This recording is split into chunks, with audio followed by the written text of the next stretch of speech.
Welcome everyone to our next session.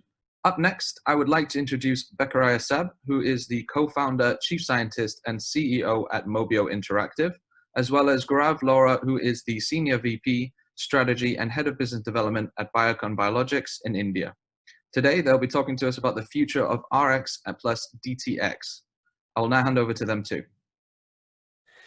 Hello, my name is Dr. Bechara Saab. I am the chief scientist and the CEO of the digital therapeutics company, Mobio Interactive.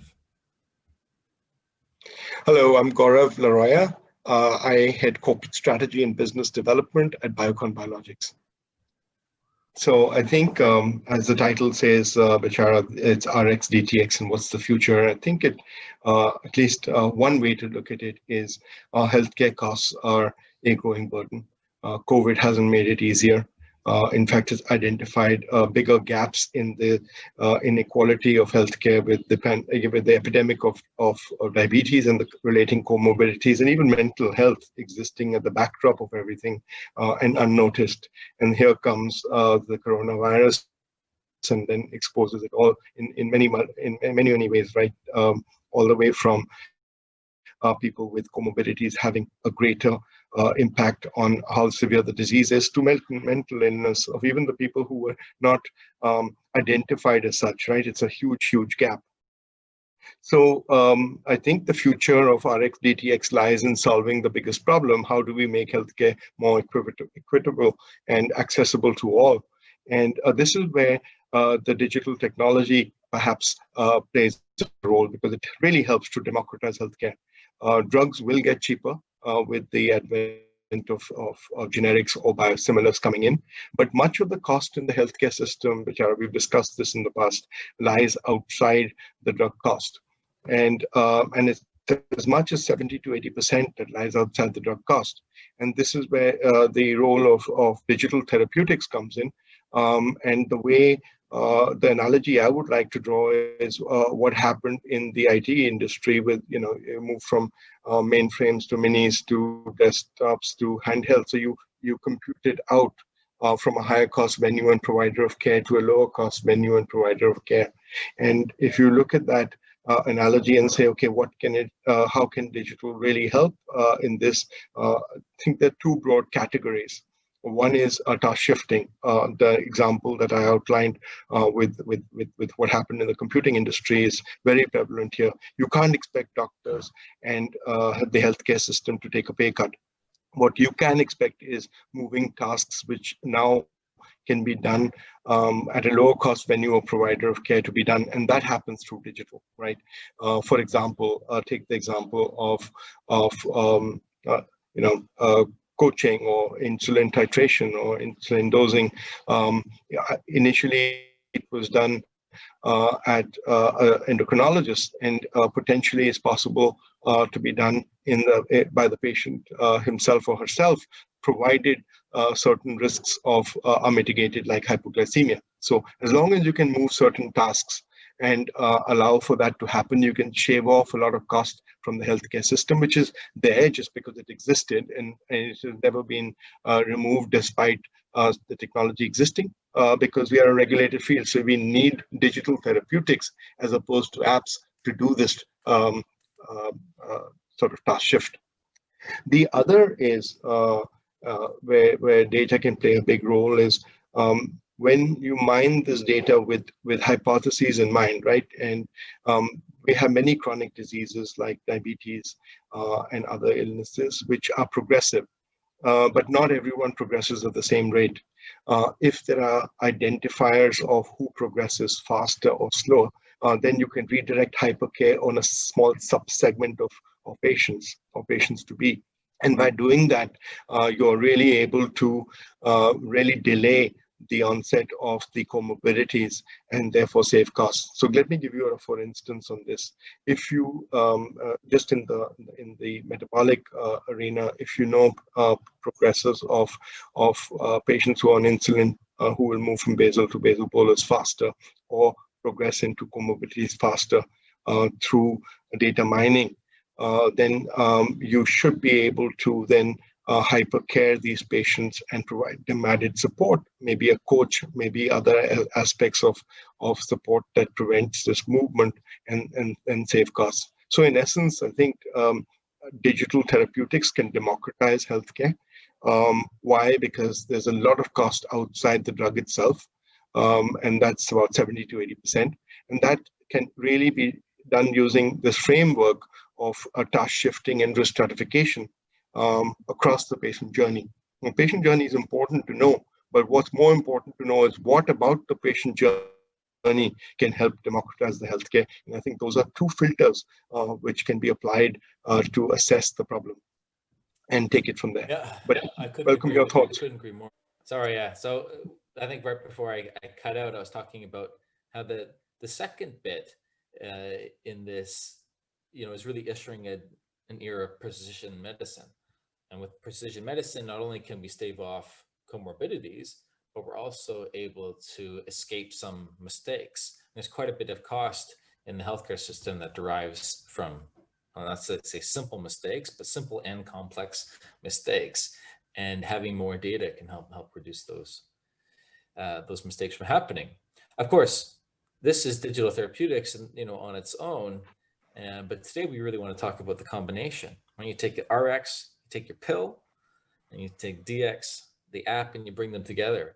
And what's really what's the future of that? But before we get into the future, what's the benefit? I mean, why bother? Our companies have been talking about this, but maybe you can mention why is it of interest to collaborate with a company like ours when you're already selling billions of dollars worth of pharmaceuticals around the world?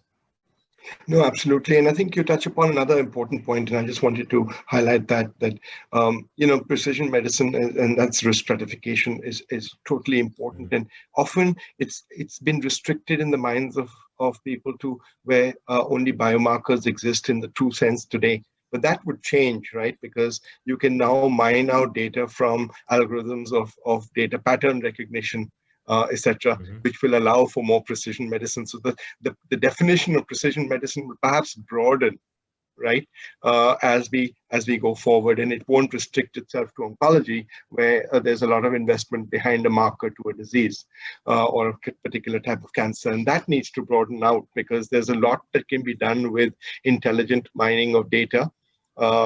Which allows for pattern recognition, especially where there are images of data possible, because that's where AI is better, and do it that way. But other attributes as well, and we've seen a lot of progress being made with artificial intelligence in that space.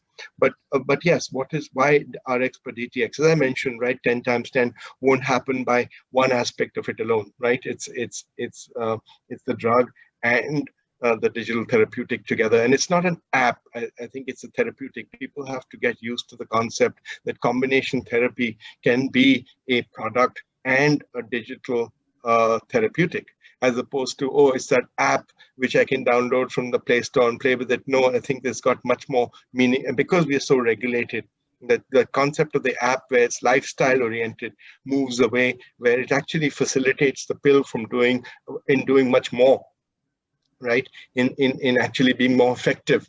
So it sort of envelopes the pill in a way, and its combination, and it allows the impact to be far greater. And that's the distinction, because as soon as you say digital, people think, it's the app of the App Store, Google Play Store, right? But it's much more. What's gone into it is much more detailed. It's a regulated industry. It's been thought through. It's gone through trials. It's gone through real world evidence. And I think that it'll sift out those which have and those which haven't. And once you do that, then the term combination therapy moves much broader from a product base to a product plus digital base, and that's democratizing healthcare. And I think to your point, you have with your company working on the ability to provide remote counseling, and I think with the epidemic that we have, or the pandemic that we have, physical presence is no longer a requirement. And I think that someone joked, right, who expedited digital, and I think it's not the CIO or the CEO, it was COVID. And I think, and that whole mindset that I cannot take therapy unless it's face to face, will go or has gone because you're forced to do it. Excuse me.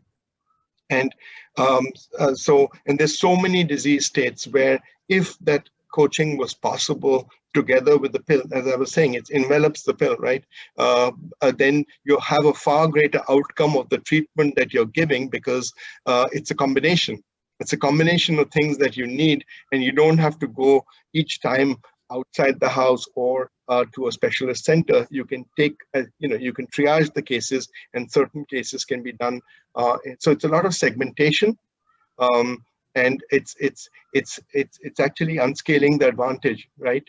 Because you need to be able to play where you can customize things, personalized care, and you need to be able to play where you can customize things as and when required for a desired segment. So we'll see a lot more happening rather than everything being just bulk.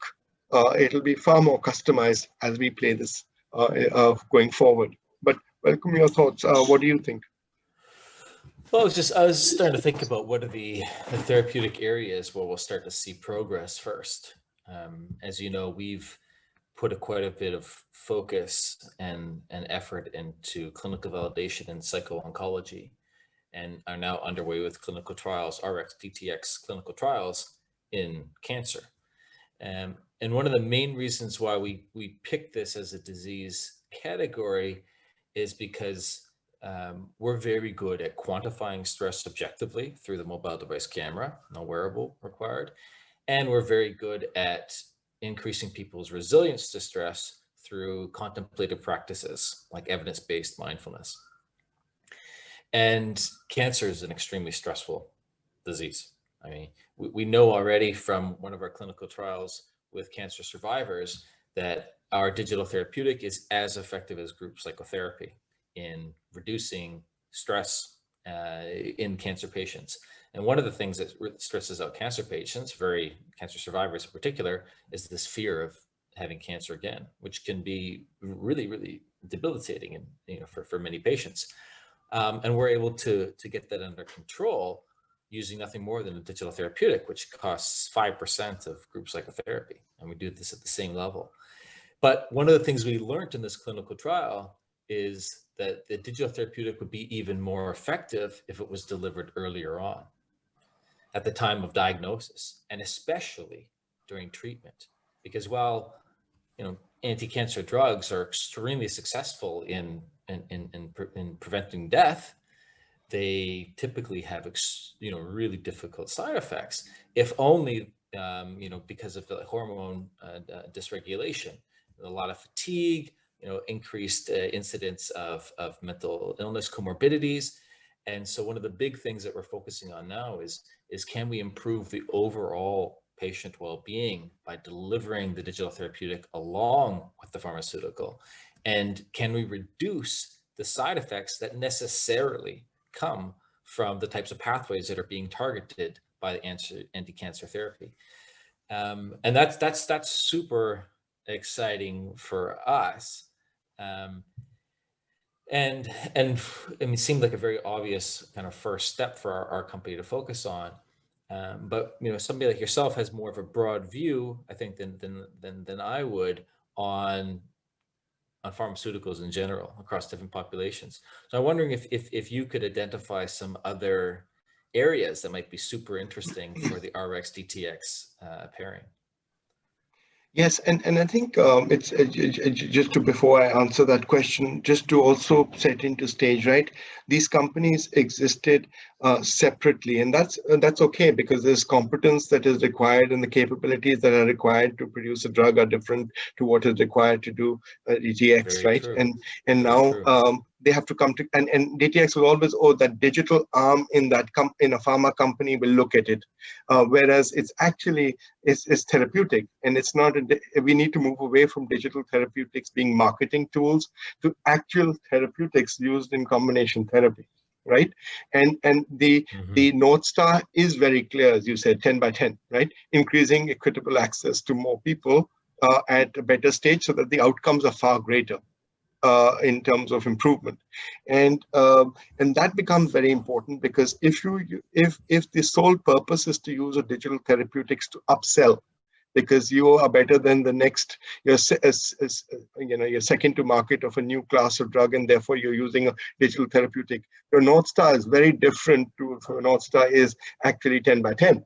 So if your North Star is 10 by 10, which is increasing access, then you use it to really identify, as you said, places where you can shave off that cost and improve outcome to any therapeutic that is underlying the condition.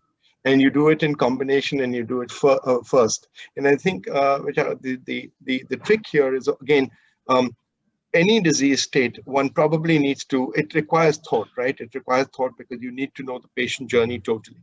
But the patient journey by itself doesn't solve the problem, because you can't monetize a patient journey because you're not saving anyone cost in the patient journey just by saying, okay, I want to do that because it's there. One has to identify it through lenses, right?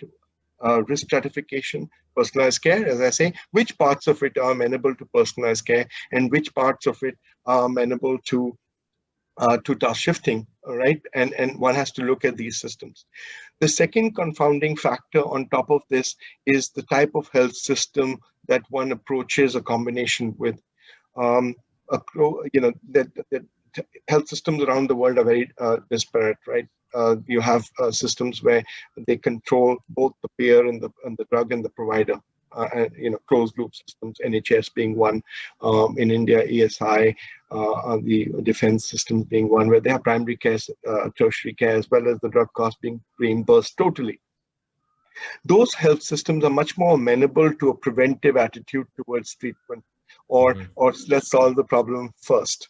All right, because if you go to open systems where you can go to any doctor anytime, they probably repeat your test 3 or 4 times, and each time you go to a new GP or a new specialist, all your tests are repeated because there is no system right now, right? There is hard to argue that they desire the same North Star. So if of saving costs and making health accessible, because all they're doing is accumulating costs into the system. So I think it's also who you target becomes exceedingly important. They must also desire and shaving costs so that they can increase access, not just because it improves profitability. It has to be both, right? It improves the sustainability and access of health systems. So that becomes very important. So who the customer is becomes important. Yeah, so as I was saying, as companies such as ours who manufacture products, or other pharmaceutical companies which are in the business of therapeutics, and companies such as yours which are really investing in the new age digital therapeutics, need to come together, because the approach of go it alone doesn't work. It needs to be the combination, and we've seen that because the premise has to be a common objective, and then that needs to be brought together, because the person who is using this will not want to go and join all the dots. Someone needs to package it and then give it to a provider of care who would then use it, right? And that becomes exceedingly important. The third is the type of disease, right? So there are diseases where we have, and that becomes exceedingly important as we look at these therapeutics. We have diseases where you know that you treat in a certain way and you'll get a certain outcome, and that's probably like diabetes, where you know how much insulin you can give, you can dose up titrate, down titrate, and you will manage the insulin, because once you keep that in check, you have the disease in control. There, it's much more amenable to personalization of care or to task shift, because the doctor feels much more comfortable in being able to do that. Yeah. In diseases which are far more empirical, like oncology, where there's a probabilistic gain, right? It's unlikely that the dose titration, you can have a dose titration tool, because it's probabilistic. The doctor has to see a lot of evidence, and a lot of mining of the information needs to happen, and you can only give a percentage gain of a particular approach. But what you can do in diseases like oncology is exactly what you said, which is reduce the anxiety or the side effect around the treatment right now with the digital therapeutic. So that accompaniment can begin to happen very soon. And then you have neurological diseases where the pathways are just not known, right? It's impossible that they're going to task shift something out there at this point of time. So one has to see the disease continuum and see how much of it is amenable to precision medicine, because it gives it the support to task shift or re-stratify. How much of it is empiric, um, and requires probabilistic care, but at the same time will benefit from supplementary support of either reducing anxiety or having side effects being maintained, so that you reduce the number of visits to the ER, etc. Or you allow patients to be accepting to greater doses, right? Because mental health is directly related to how tenacious a patient is to cancer. So all that goes side by side. So there's a lot we can do today, but it's about coming together of players towards a common goal. And I think that's what's important. So in the clinical trials we're running, while we have the primary endpoints being the overall psychological well-being, as well as the side effects associated with the pharmaceutical that helps with the cancer, we're also looking at, as a secondary measure, overall survival.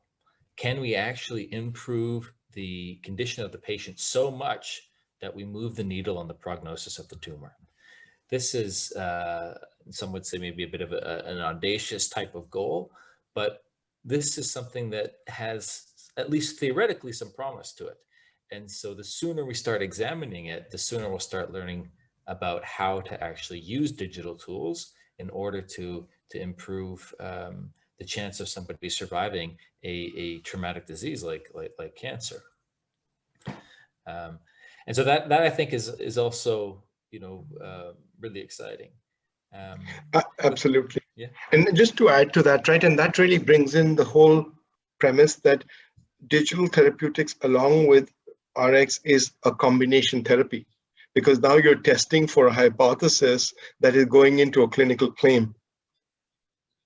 And so far, our trials have always been one drug plus another drug leads to survival, right? It's now what you're suggesting, and I think it is audacious, but I think it's the right thing to do, because in combination with this, it changes the equation, because you can do so much more if you had that support at that given time, and which is a reliable support, right? Because it's regulated. The industry is regulated, so it has to be a very titrated support, and that's exactly the kind of combination therapies one would think about or talk about in the future, that allows the benefit of survival benefit to be passed on with a combination of digital therapeutics. But again, it's disease state by disease state. One would need to parse this out, and I think. The question then becomes who takes the lead, and who's incentivized to take the lead in terms of systems and of players in the world. And this is why when we look at Biocon Biologics, I think one of the things that we decided to do is, almost say, what is our business model? Is it to make drugs cheaper or to make healthcare more affordable and accessible? Once you say it's the latter, then you start to partner with players who have the same purpose like yourself, and others, and then try and put this piece together. Are people convinced of it? Well, it's new, but COVID has really moved the needle significantly, where people don't dismiss it totally.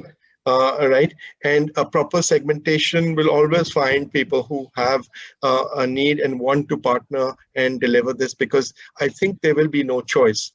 The healthcare system costs post-COVID are going to come under even greater scrutiny. There is no option to that, right? There's the world is going to see a huge change in allocation of resource in healthcare. Because they need to protect the world from the next pandemic and all of this. So there needs to be a different allocation towards healthcare, for which you need to find savings to be able to provide for that. And savings can only be found where it already exists. And these are the kind of opportunities that we have to then bring forward together and offer. So it's a great time.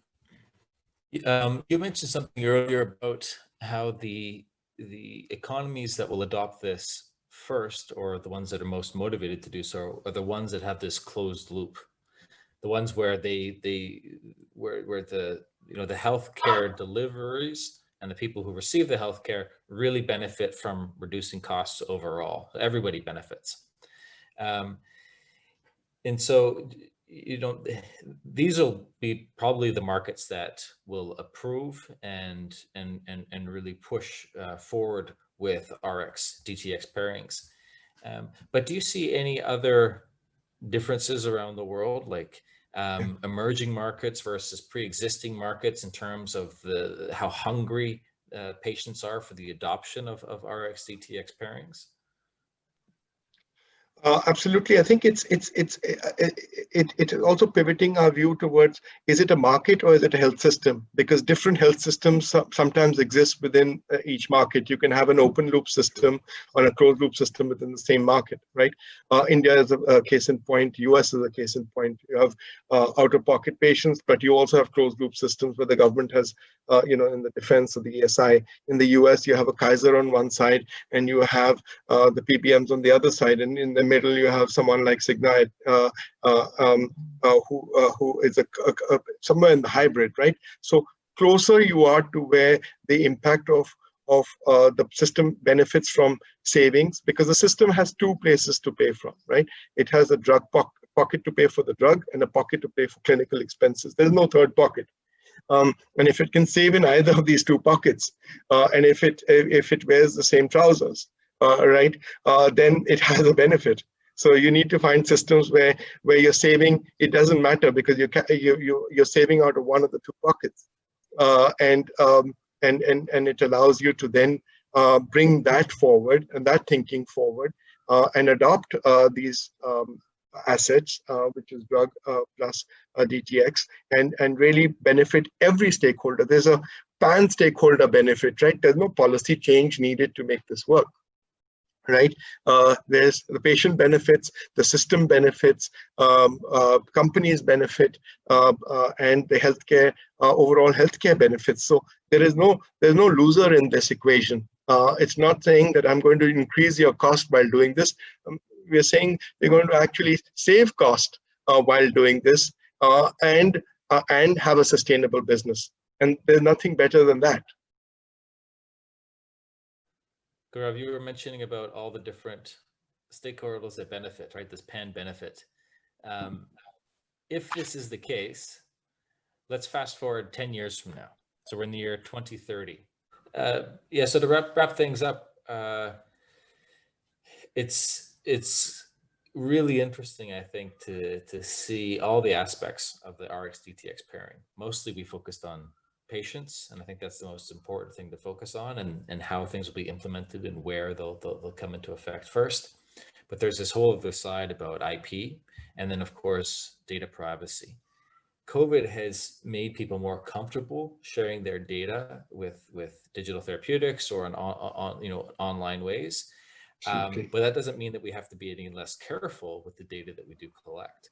And it's actually rather complicated. So we have servers in all our different key markets, multiple servers all over the place, so we can store data locally, and we have to abide by all kinds of data privacy legislation, and we do so, and there haven't been any issues so far. So to get your prediction on something, let's go 10 years from now, closing out the year 2030, and let's take the 1,000 most popular pharmaceuticals that are out there.